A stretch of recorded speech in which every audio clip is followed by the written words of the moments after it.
Whoever you're buying your stuff from does not own your business. They don't own it. You do. I'm going to give you something that's going to blow your mind.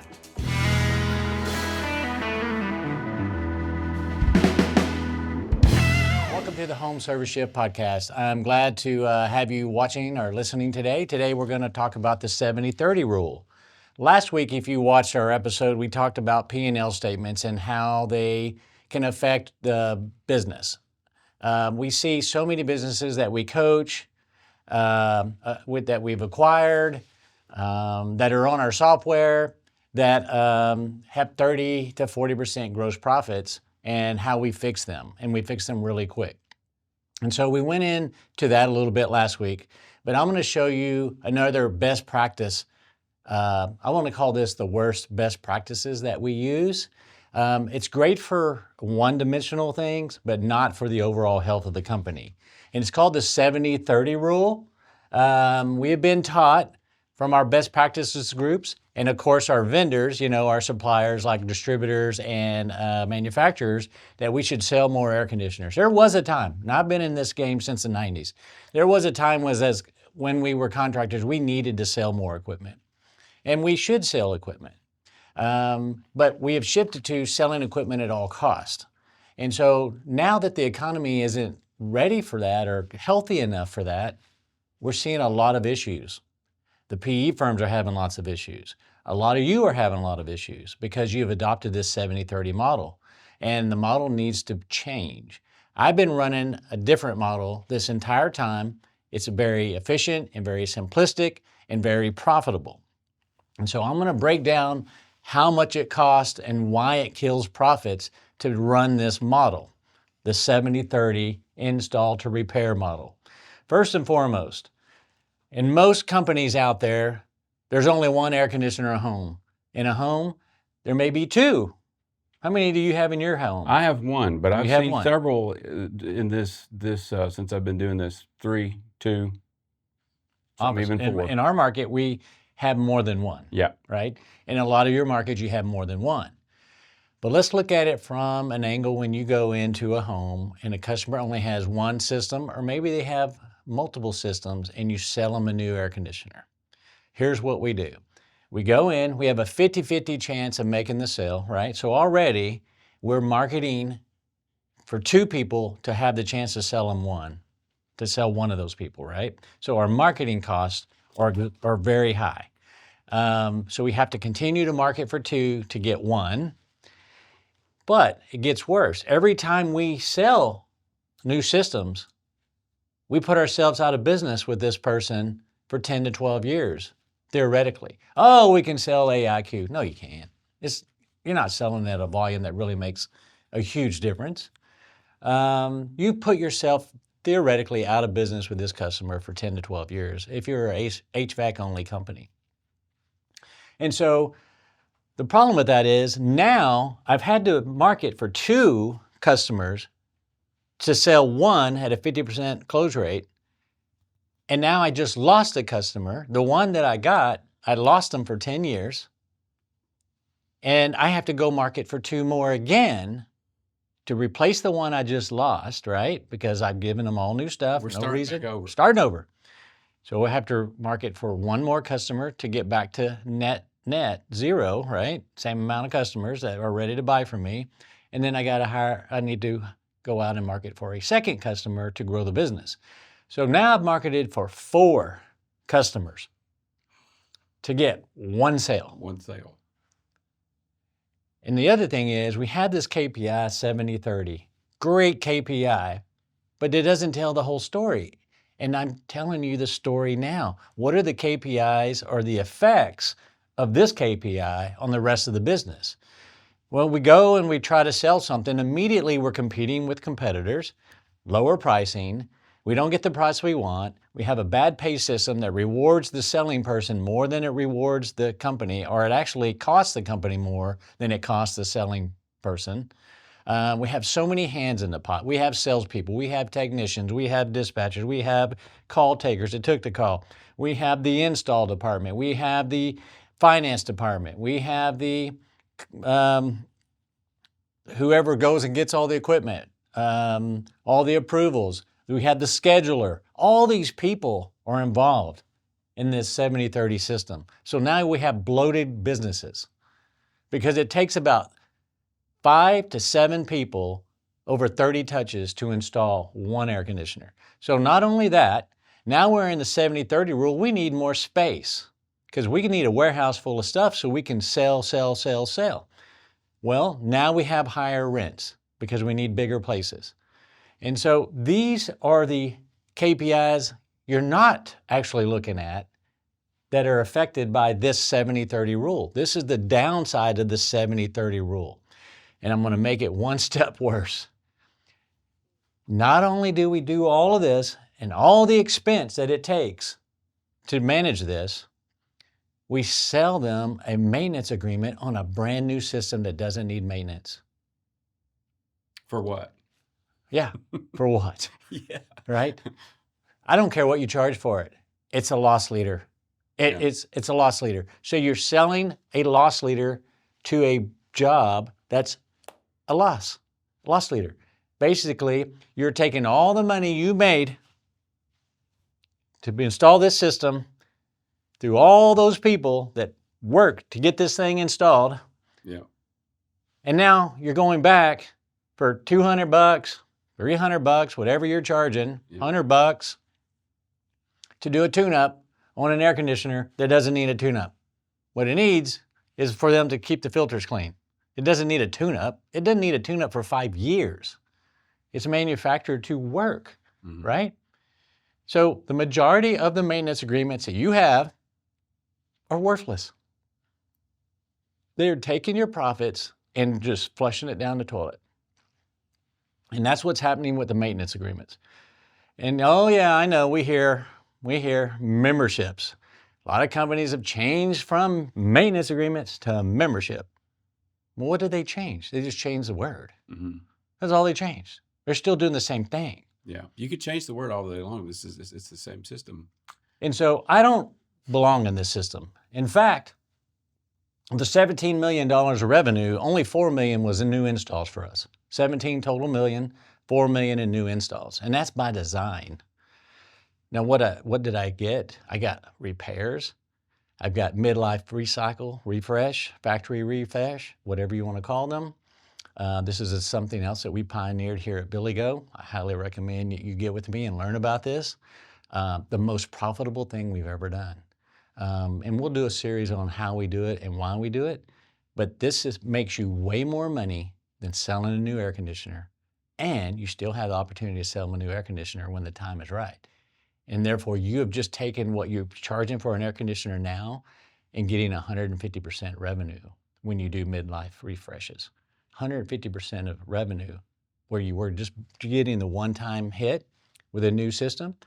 Now you're getting midlife recycles or refresh, factory refresh, whatever you want to call them. Extends the life of the system a little while, but the margins are a true 70%. This rule right here creates 40% gross profits. It just does. And that's why you're in the 40%. This is why everything that we do, when we do this model, goes against conventional wisdom. Now, it works great when you have a pandemic. Works great. People are home. Government gives them a lot of money. They can spend it on housing. This model works great when everybody's buying. Yes, I got free money. Let's buy, let's buy, let's buy. But here you are, you're betting your whole business on the fact that people can afford to buy this high dollar item. Name one other item in a person's home that costs more than a new air conditioner. Yeah, there's not one. There's not one. So you're taking the most difficult route.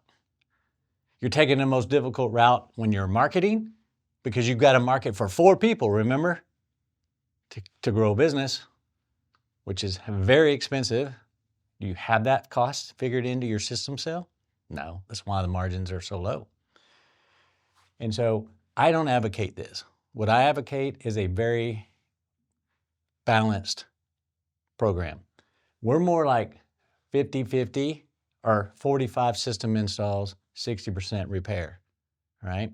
That's what we like to do. That's about where we landed that year. or this year, excuse me. And by doing it this way, we've achieved, again, record-breaking profits for a 7-year-old company at Billigo.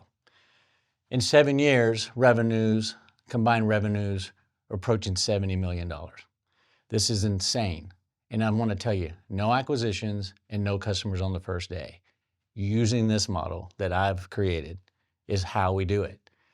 This is manufactured by your best practices groups, which are told how to do this by who? The manufacturers. The manufacturers and the distributors. This is what they want. All right. Your dealer, let's say your distributor, your manufacturer, whoever you're buying your stuff from, does not own your business. Earth-shattering information here. They don't own it. You do. And you need to take your business back. I'm going to give you something that's going to blow your mind. All right. In the year 2025, which we are in right now, 42% of the air conditioners that we sold were not bought from a distributor, a local distributor, or a local manufacturer in DFW. 42% of what we sold, we didn't buy it through the normal channels. We bypassed those channels completely, creating massive amount of wealth by taking the middleman out. I just want you to know, if you're not doing that, you need to figure that out too. Because the world's changing, guys. It's changing quick. And here's the best way to learn these things. Any questions there, my friend? Well, I've got a question about that in particular. What locks businesses in, and say an HVAC business, what locks them into the manufacturer, or is anything locking them in? Well, it's no different than your favorite brand, right? Let's say you're a Ford guy. You love Ford. You're always going to buy Ford, and no matter how great of a vehicle someone else builds, doesn't matter. You're dedicated to Ford. Yeah. And it's the same mentality. If you're an American Standard dealer, you're proud of that, and you should be, but you are fixated on being an American Standard dealer. You need to stop this. Yeah. You need to stop it now, because you need to start being the owner of the business and not let them be the owner of the business. You don't need to be held down by one or two manufacturers or distributors. You've got to open your mind up. The consumer doesn't care. Yeah. They don't care. There's a few, 5% care what brand? Yeah. 95% don't care. So why do we care so much? And a good technician will tell you it's really not about the brand, it's who put it in, too. I'm buying air conditioners at 60% less than what my competitors are. 60% less. Did y'all hear that correctly? It's insane. But yet everybody else is waiting in line to go get their product from one of these local distributors. I'm having them shipped in directly to where we are. Yeah. For 60% cheaper. And they're just as good. And it's the same thing that they're repackaging to sell to you. Same parts. It's the same equipment. So what are we doing, folks? Yeah. We need to get out of our way of being stuck. We're stuck. You get stuck in a whole system. It's the best practices groups. It's the manufacturer. It's a whole system. There's a whole thing out there that's keeping people. Teaches this. Yeah, it's just without any real reason. Yeah. You know, none of those best practices groups has ever brought up the negative effects of this like I did today. And so you're not going to learn these things. As long as they say revenue, everybody's fine. It's revenue, which that's all it's all about. Yeah. And again, I'll tell you, I coach businesses from 1 million to 50 million, and it doesn't matter what size they are. If they're not fixing the above the line gross profits, COGS and revenue, they're not making money. And what was the number on that again? Every change, every 1%? Every 1% above this line right here adds 10? 10% here. Yeah. It's insane. Yeah. Yeah. So if you make $1 million. Yep. 1% here equals 10% here. Yeah. So if you made $1 million last year, then it's $1 million. It's $100,000. Yeah. To the bottom line. Yeah. And it's that easy. Yeah. And this is the problem. Yeah. This helps revenues. Oh my gosh. Yeah. Businesses are bigger now, but they're not making any money. Once it filters through those COGS though. Yeah. Once it filters through all this. Yeah. There's not any money left. Yeah. And so I've always said, I don't care if you have a $1 million business or a $50 million business. You're making enough money. You're just not getting it to the bottom line. Yep. That's all there is to it. And this is what this series is about. How do we get it here? How do we get it to this bottom line? Before there was software, well, we had software. It's called Successware. But before that, there was nothing really. And we got Successware.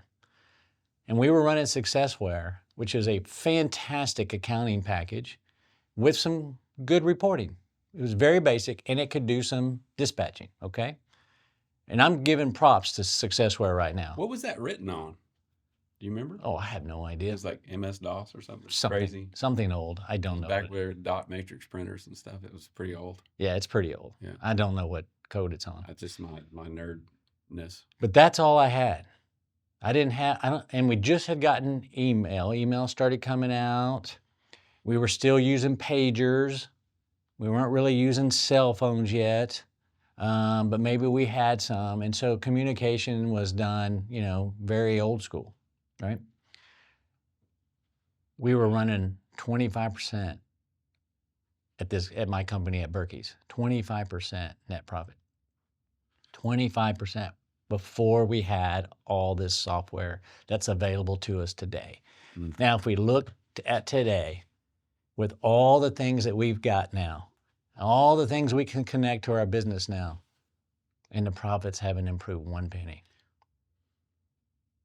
Why is it the same or gotten worse? Because it's how you run the business, not what you put the info in. That never changed. The cogs never changed. Yeah. It's how you run the business. It's not what you put in the software. Software, at the end of the day, is a digital filing cabinet, right? And if you use the same practices that you've been using in today's world, you're going to fall behind. And the few that are figuring this out are going to be successful. It goes back to simplicity. You have to run a simple business. It's so complicated now. Stop complicating your business, simplify it, get disciplined, and get your business back. Take control of your business again, and then use this stuff that we're talking about here. So we have a good mix. We use plumbing as well, but all this is tied in with memberships and memberships versus maintenance agreements. And next week, what we're going to do is we're going to break down the KPIs, if you will, the cost of running a maintenance program versus a membership program, the profitability that happens from a membership program, and what you should be doing with a membership program versus an old school maintenance agreement, which is no longer a thing you should be doing. It is very costly. It takes away all your profits. Yes, I know you want to keep you guys busy in the winter. We still can do that, and we can actually do that with even more value with a membership program. And so we'll get into that next week. I hope everybody enjoyed this today. You can always find me at billy@billygo.com. If you have any questions, thanks again. Yeah, leave them in the questions in the comments and let us know. All right. Thank y'all very much. Yeah, thanks for liking and subscribing too. Yeah, all those things. Appreciate it.